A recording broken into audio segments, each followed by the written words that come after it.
10 anos. 1 Samuel capítulo 16, a partir do verso 1. Todos prontos? Feche os seus olhos agora, vamos falar com Deus mais uma vez. Santo Deus, tua palavra está aberta, nossos corações também. Queremos ouvir a tua voz. Por isso, envia o teu Espírito para que o instrumento escolhido nessa manhã não venha interferir no recado do Senhor para nós. Mas tenha misericórdia de quem ouve, tenha misericórdia de quem fala. E que o teu poder se manifeste neste lugar, em nome de Jesus. Amém. Então vamos. Disse o Senhor a Samuel: até quando terás pena de Saul, havendo-o eu rejeitado, para que não reine sobre Israel? Enche um chifre de azeite e vem, enviar-te-ei a Jessé, o belemita, porque dentre os teus filhos me provi de um rei. Disse Samuel: como irei eu, pois Saul saberá e me matará? Então disse o Senhor: toma contigo um novilho e dize: vim para sacrificar ao Senhor.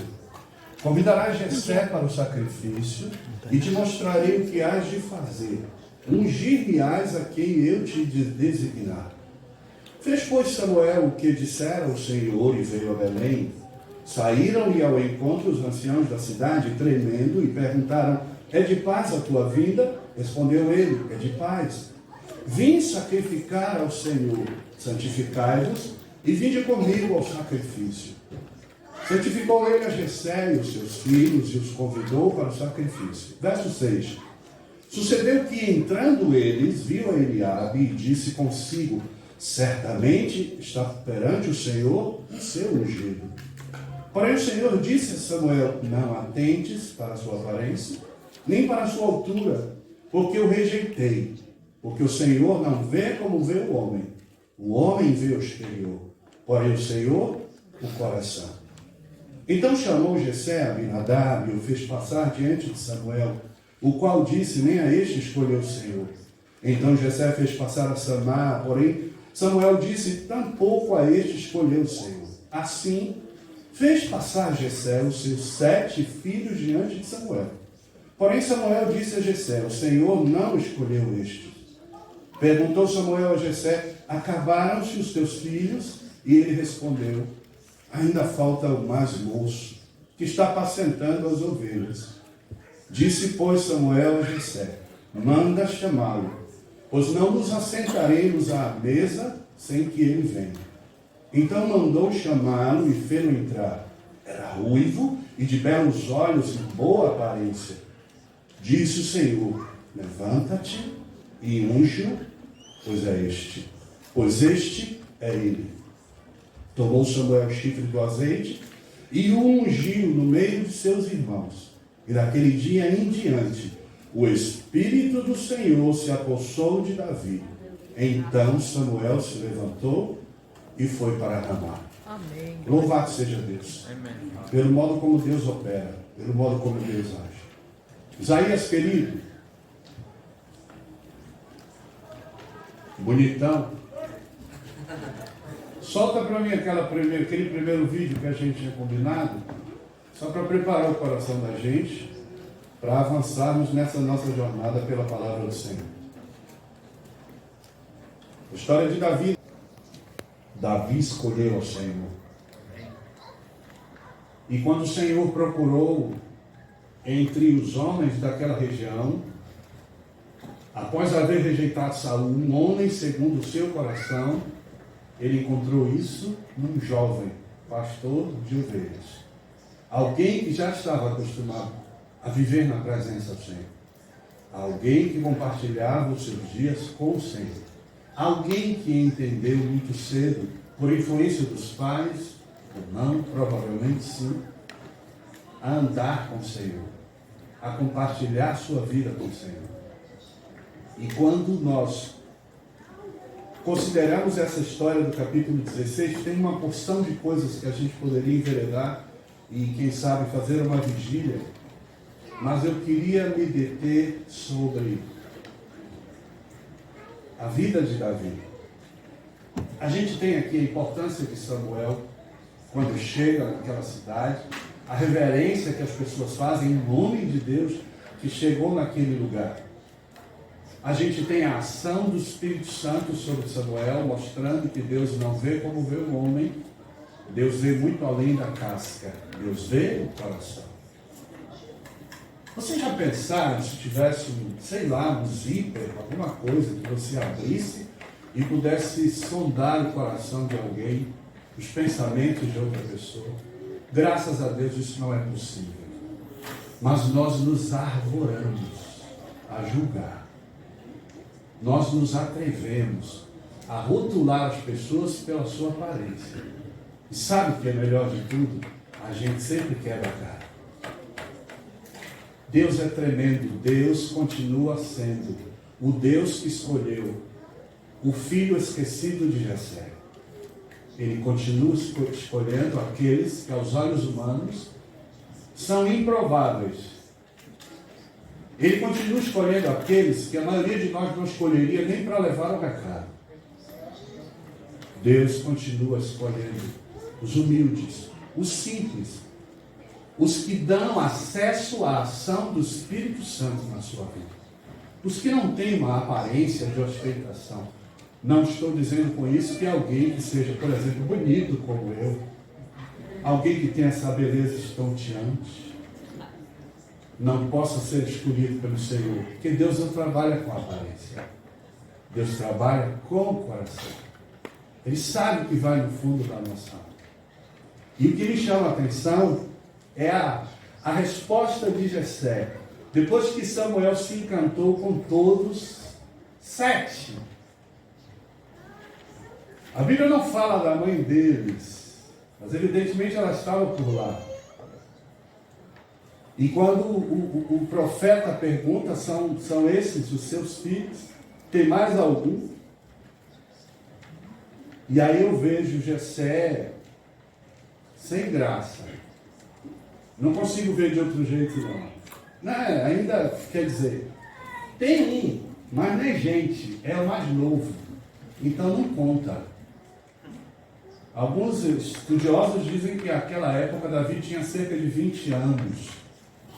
Era um adolescente praticamente, para os padrões daquela época.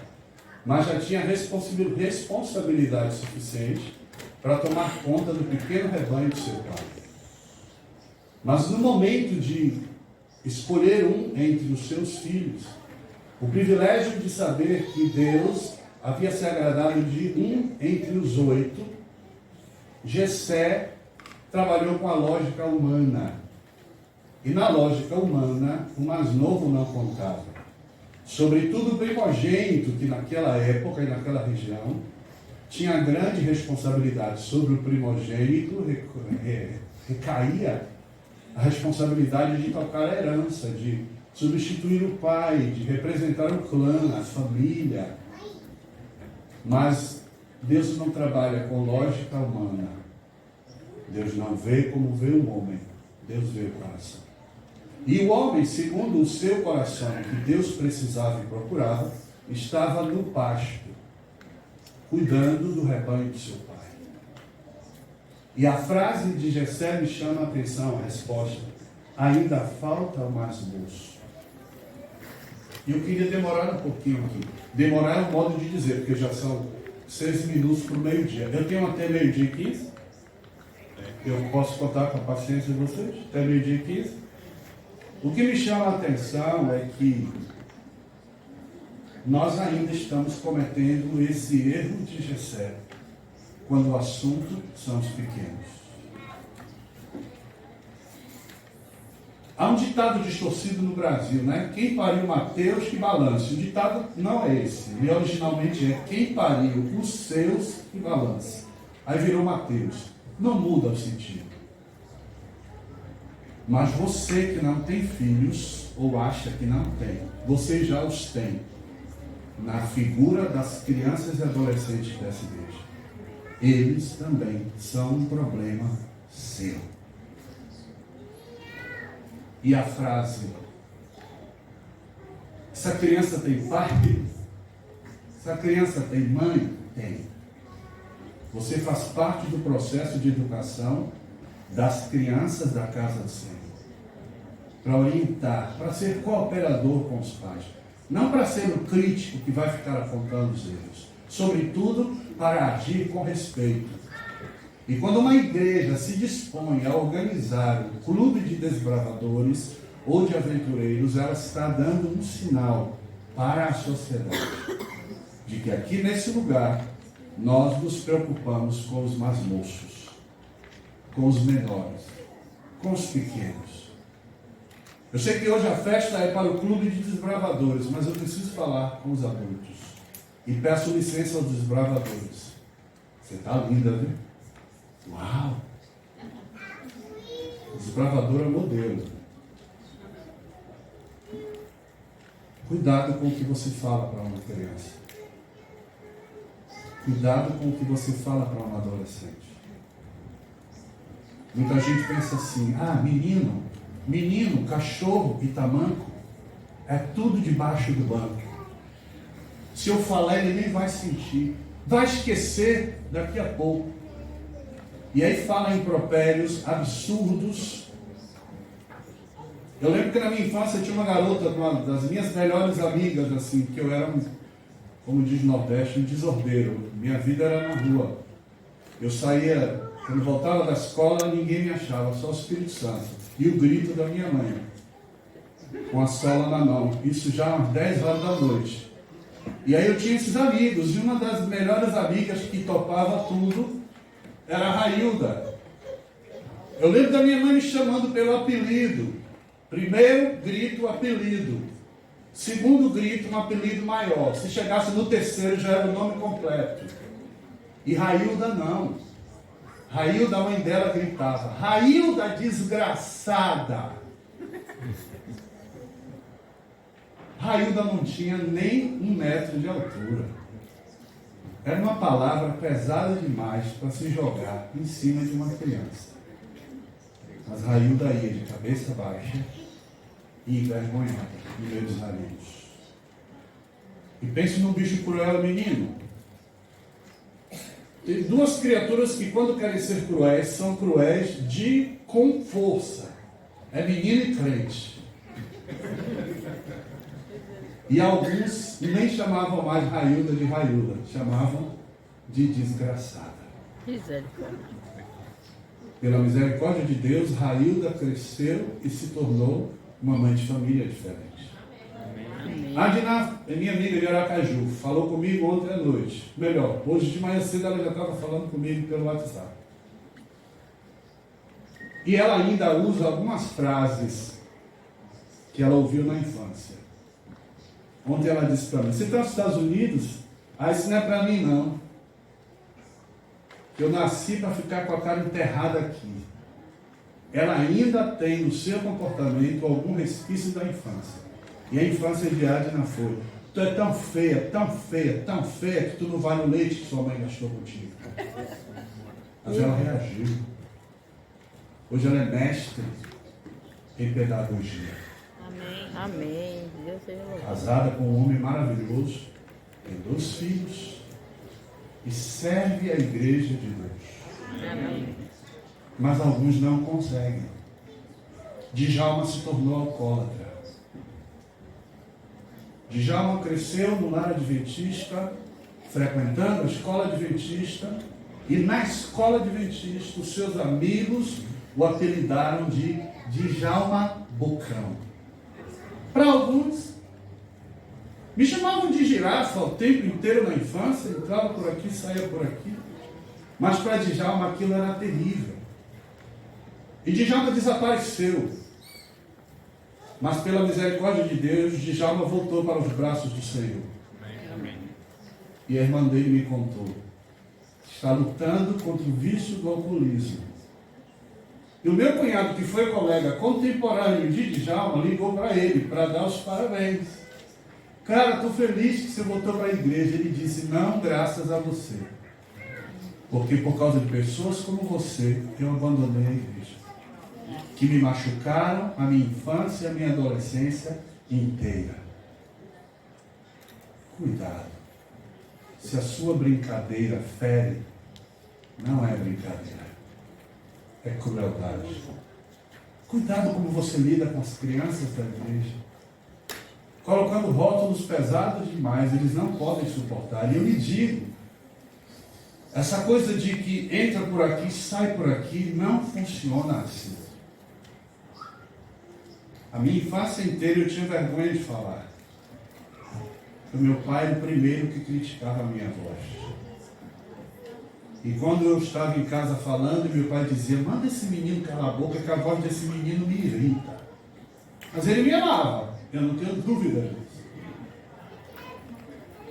Porque conforme diz o apóstolo Paulo, na sua carta aos Efésios, nossos pais, tentando fazer o melhor, nem sempre fazem. A perfeição está no Senhor. Então eu me acostumei a ficar calado. E assim era na rua, e assim era com os vizinhos. Esse menino tem uma voz fina, não engrossa nunca não. Que voz enjoada que esse menino tem. E aquilo, essas vozes foram sendo introjetadas no meu pensamento, de modo que eu tinha vergonha de falar. E chegar numa sala de aula, na época em que os professores eram sádicos, que a mãe chegava na porta e dizia: bata que esse menino não é brinquedo não. Aí a professora: que é isso, mãe? Bastava a mãe dar as costas, tinha uma régua imensa do lado da mesa da professora. E como se não bastasse, tinha o tal do ditado, né? Tinha surpresa: fulano, leia o capítulo 1. Eu dizia: Jesus, abre um buraco, eu não quero viver, eu quero desaparecer da face da terra. Fulano, você é surdo, leia o capítulo 1. Eu sabia ler, mas o problema era a minha voz. E quando eu li a primeira frase, todo mundo ia. Deus é tremendo. Olha o que Deus fez. Minha voz continua sendo enjoada. Não, é Mas olha o que Deus fez. Deus coloca sobre mim um ministério que depende da minha voz. Para a glória de Deus. Amém. Para dizer para jovens e adolescentes: entregue os seus sonhos, Senhor. Desde 98 que eu trabalho com crianças e adolescentes. Hoje eu trabalho já com os cavalos maior, lá na Universidade Federal da Bahia. Mas não muda a realidade. E lembro quando eu trabalhava com o ensino fundamental de um jovem que tinha um nome diferente. E eu gostava do nome dele, mas ele tinha vergonha.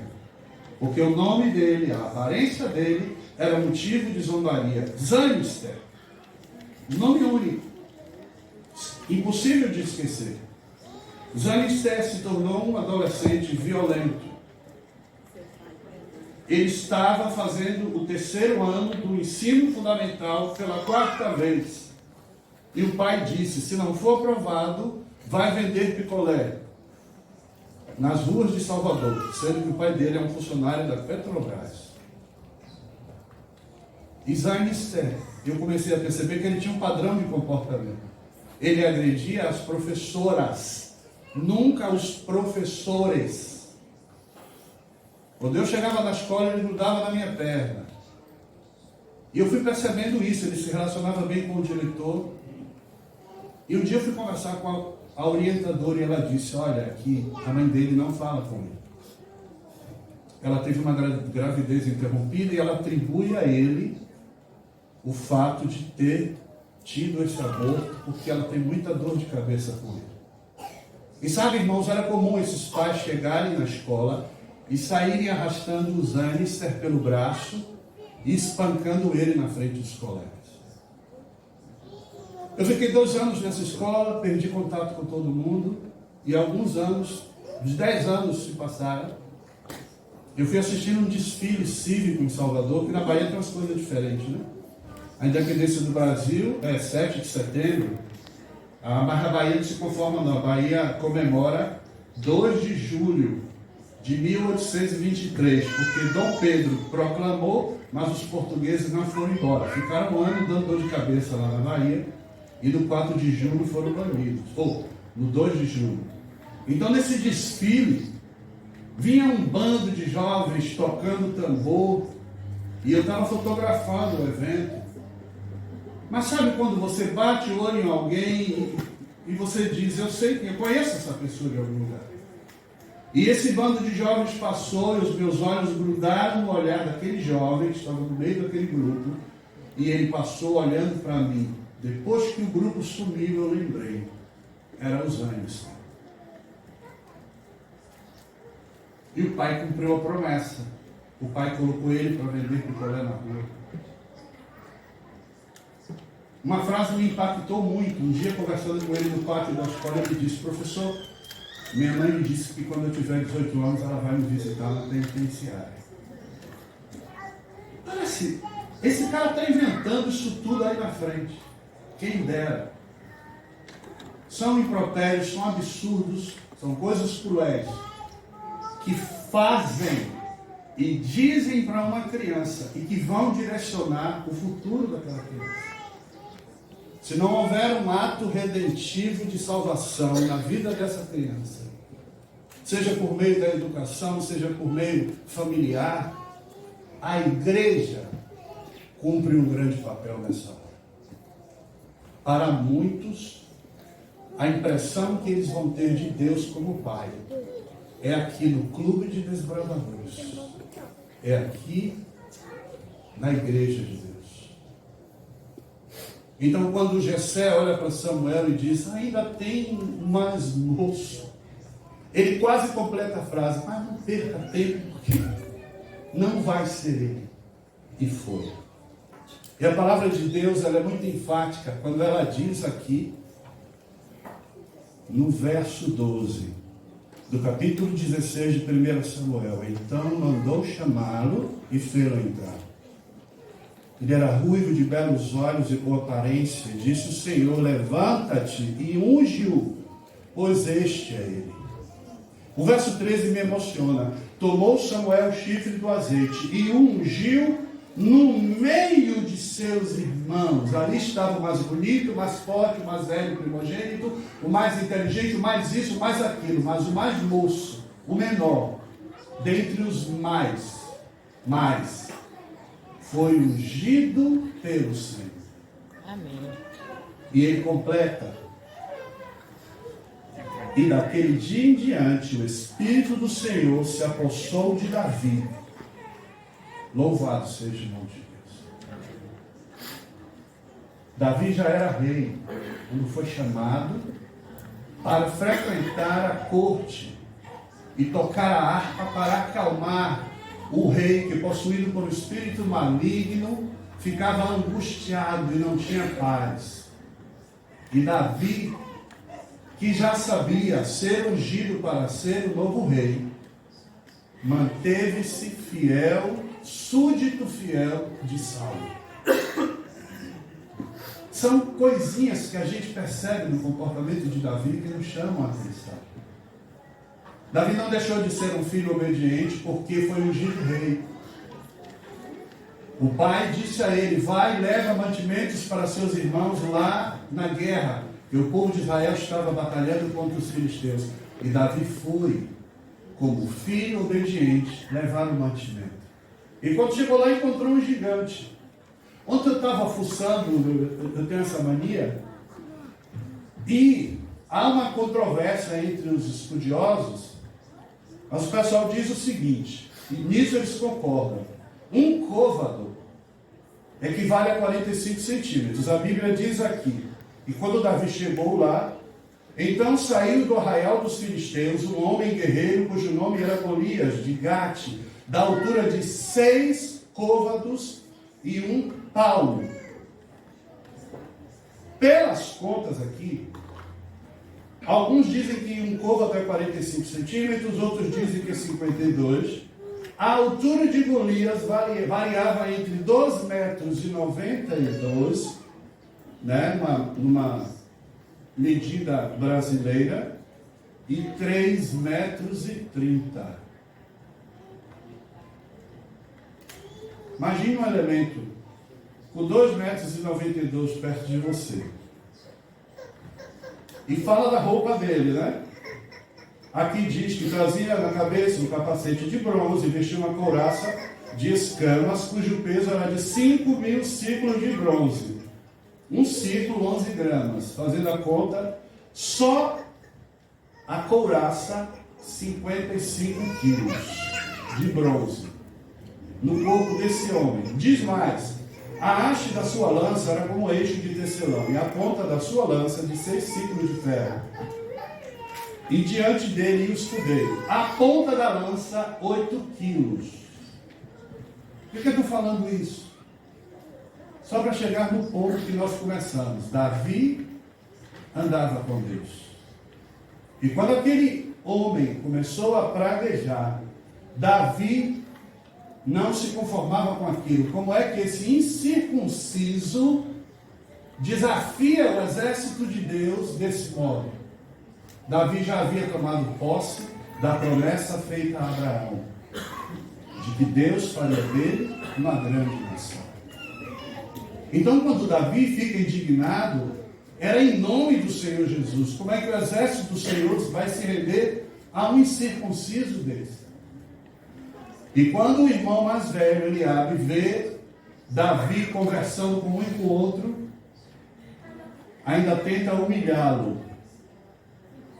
Mas Davi avança. E você conhece o resto da história. Escolheu 5 pedras no ribeiro, mas só precisou de uma. Acho lindo que Davi disse para o gigante aqui. O gigante fazendo aquela barulheira toda. E no capítulo 17, verso 46, Davi diz assim: hoje mesmo o Senhor te entregará nas minhas mãos. Gente, isso é poderoso. Ele não disse, hoje mesmo eu vou te arrancar a cabeça de cima do pescoço. Seu filho de uma costela oca, cabronco. Não. Hoje mesmo o Senhor me entregará. Colocará você nas minhas mãos. Ele avança. Ferir-te-ei. Tirar-te-ei a cabeça e os cadáveres do arraial dos filisteus darei hoje mesmo às aves do céu e às bestas feras da terra. E toda a terra saberá que há Deus em Israel. Amém. E no verso 49, Davi meteu a mão no alforje, tomou dali uma pedra e com a funda lhe atirou. E feriu o filisteu na testa. A pedra encravou-se-lhe na testa e ele caiu com o rosto em terra. Cumpriu-se ou não cumpriu-se a palavra? Cumpriu-se. Agora eu quero falar com os desbravadores do clube. Eagles Bebida. É assim? Lindo nome. É uma nebulosa, né? Que faz parte da constelação da serpente. Dizem que é jovem essa nebulosa da águia. Ela tem cerca de 5.540 mil anos. É jovem. É comparado com outras constelações, é uma nebulosazinha em forma de águia, mas que proclama a glória de Deus. E esse nome foi escolhido não por acaso, porque por menor que vocês sejam ou pareçam ser, o poder de Deus repousa na vida de vocês. Pedro, que coisa linda você, aquela homenagem para os avós. Foi impossível não chorar, porque eu estou com saudade do meu neto, o burubudugo de vovô. Ser avô é um grande presente que Deus nos concede, quando a gente acha que já está cansado. Louvado seja Deus por vocês, pela vida de vocês. E o que foi aquela leitura em português? Lindíssima. Com esse sotaque gostoso, mamãe. Dá vontade de te levar para casa, criatura. Jesus.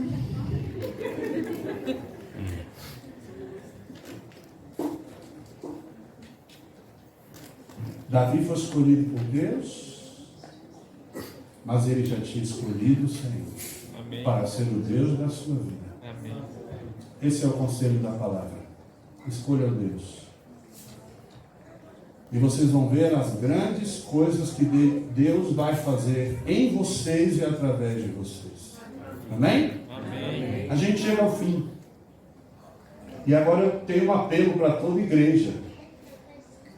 Inspirado nas 5 pedras, nos 5 seixos que Davi escolheu.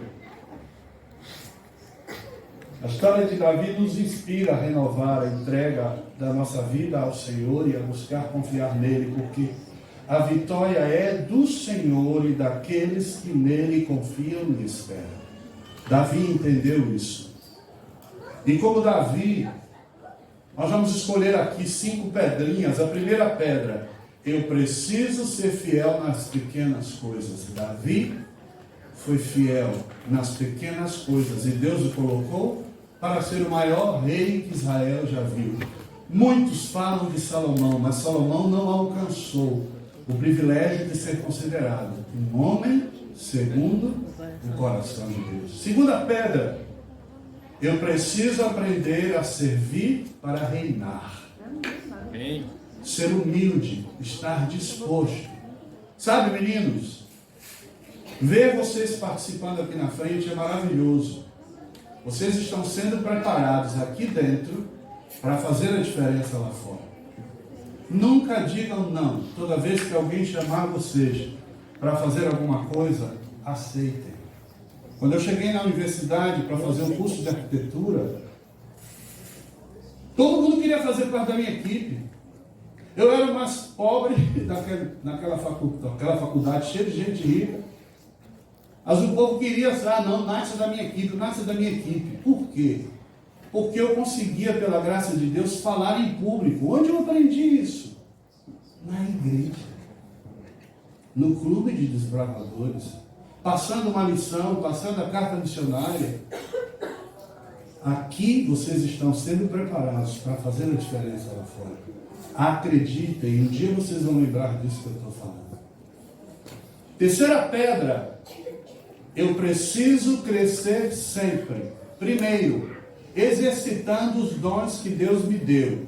Dons são que nem músculos. Quanto mais você exercita, mais eles crescem para a glória de Deus. Crescendo em conhecimento, estando disposto a aprender. Sobretudo, aprender com o outro. Aprender com o semelhante. Quarta pedra: eu preciso confiar no Senhor e não na minha própria força. E quinta e última pedra: não devo desanimar diante das minhas falhas novas. E você vai olhar para trás, não com amargura, mas com gratidão, porque Deus te alcançou e lhe concedeu o privilégio de uma nova vida. E você vai carregar as marcas, mas cicatriz não dói. Tem gente que diz que dói, não? Quando chove muito, enfim, cicatriz não dói. Elas lembram uma ferida que foi curada. E Deus está operando em você. E não se esqueça, o conselho de Paulo serve para nós. Aquele que começou boa obra em vós, há de completar até o dia de Cristo Jesus. Vamos falar com o Senhor?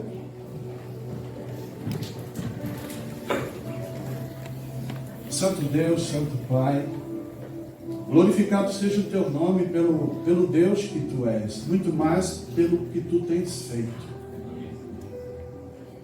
Mesmo sendo quem somos, mesmo nos achando no direito de julgar os outros, e criticar, e machucar, e de modo irresponsável ferir, a tua misericórdia nos alcançou. Ensina-nos a ser como tu és, misericordioso, bondoso, compassivo, tolerante com o erro dos nossos semelhantes, porque muito mais o Senhor nos tem perdoado do que os erros que temos visto em nossos semelhantes. Aqui está a tua igreja, aqui estão os teus filhinhos, aqui está esse clube de desbravadores e sua liderança. Pessoas que foram comissionadas pelo Senhor, escolhidas pelo Senhor. O Senhor os escolheu, o Senhor os chamou para cuidar dos seus pequenos, para ser o reflexo de Deus na vida deles. Deus, conceda a unção para toda a liderança desse clube, unção do alto, sabedoria, força, poder, fé, perseverança. Um dia eles vão glorificar ao Senhor na eternidade, tendo essas ovelhas para apresentar ao Senhor, nosso bom pastor. Quando eles se sentirem fracos, Senhor, renove as forças deles. Coloca no coração deles cada dia mais um amor verdadeiro por essas crianças e adolescentes, de modo que eles os abracem e continuem se dedicando como têm feito até aqui, para a glória do Senhor e para a edificação da sua igreja. Perdoa os nossos pecados e nos ensine, com o exemplo de Davi, a ter uma vida de comunhão contigo e a viver a tua escolha, o teu chamado para a nossa vida, em nome de Jesus. Amém. Louvado seja Deus.